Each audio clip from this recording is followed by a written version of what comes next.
মোংলা নদীর দক্ষিণ পাড়ের আবাসিক এলাকা থেকে প্রতিদিন কয়েক হাজার শ্রমিক ট্রলারে করে যান উত্তর পাড়ের শিল্প কারখানায়। ট্রলারে অতিরিক্ত যাত্রী পারাপার তৈরি হয় ঝুঁকি। সে খবর জানাতে সরাসরি যুক্ত হচ্ছেন সহকর্মী হাসান মাহমুদ।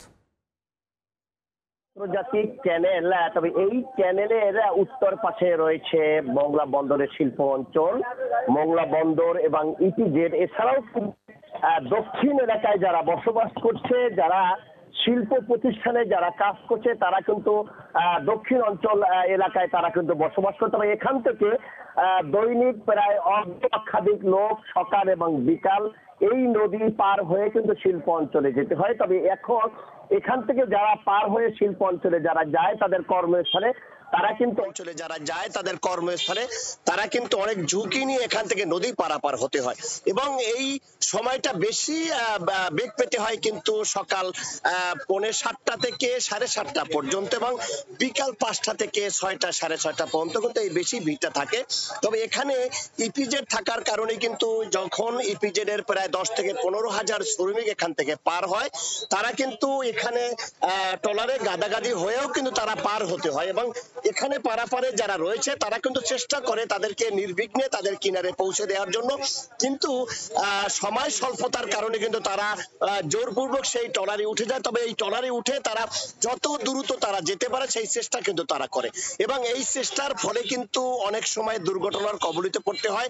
কারণ তারা যদি শৃঙ্খলা ভাবে এখান থেকে নদী পারাপার হয়ে তারা যদি কর্মস্থলে যেত, তাহলে কিন্তু এই বিশৃঙ্খলা অথবা ঝুঁকি নিয়ে তারা পারাপারে হতো না।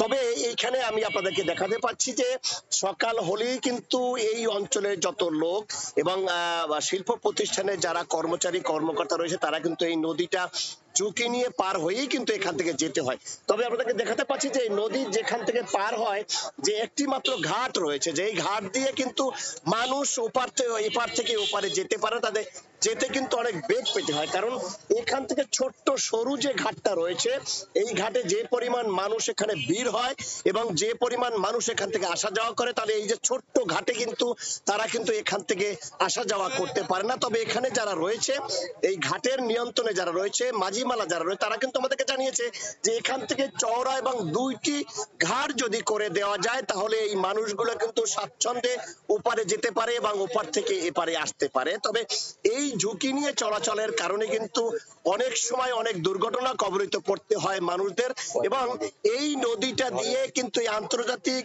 ঘষিয়াখালী আন্তর্জাতিক ক্যারেল এখান থেকে বোট, কার্গো এবং লাইটার জাহাজ চলাচল করে। অর্থাৎ মোংলা বন্দরে যে আমদানিকৃত যে পণ্যগুলো রয়েছে, ঢাকা সহ দক্ষিণ অঞ্চলে যে পণ্যগুলো এখান থেকে পরিবহন করা হয় এই বঙ্গবন্ধু আন্তর্জাতিক ক্যানেল দিয়েই কিন্তু পরিবহন করতে হয়। তবে এখানে যে বড় বড় লাইটার কালগু যারা রয়েছে তারা যাওয়ার সময় কিন্তু অনেক ঝুঁকিতে পড়তে হয়। তবে এখানে যারা রয়েছে তারা আমাদের কাছে যে কথা জানিয়েছে যে যেই ঝুঁকি নিয়ে তারা পারাপার হচ্ছে, যে কোনো মুহূর্তে বড় ধরনের দুর্ঘটনা যদি ঘটে যায় বা নৌকা বা ট্রলার যারা এখান থেকে নদী পার হচ্ছে তা যদি ডুবে যায়, তবে অনেক লোকের জানের ক্ষতি হওয়ার সম্ভাবনা রয়েছে এবং সেই জন্য এখান থেকে যারা চলাচল করছে অথবা যারা নিয়োজিত রয়েছে তারা সচেতন থাকতে হবে এবং এখান থেকে যে ওপারে এবং এপারে যে ঘাটের জন্য করেছে সেই ঘাট নূতন করে সংযোজন করতে হবে। তাহলে যদি এগুলো করা না হয় তাহলে ইতিপূর্বে কিন্তু আমরা দুর্ঘটনা ঘটেছে, এটাই আমাদেরকে জানিয়েছে। এবং এই মোংলা নদীর ঘাট কিন্তু এর আগেও ছিল, এর পরেও থাকবে যতদিন পর্যন্ত এখান থেকে ব্রিজ না হবে।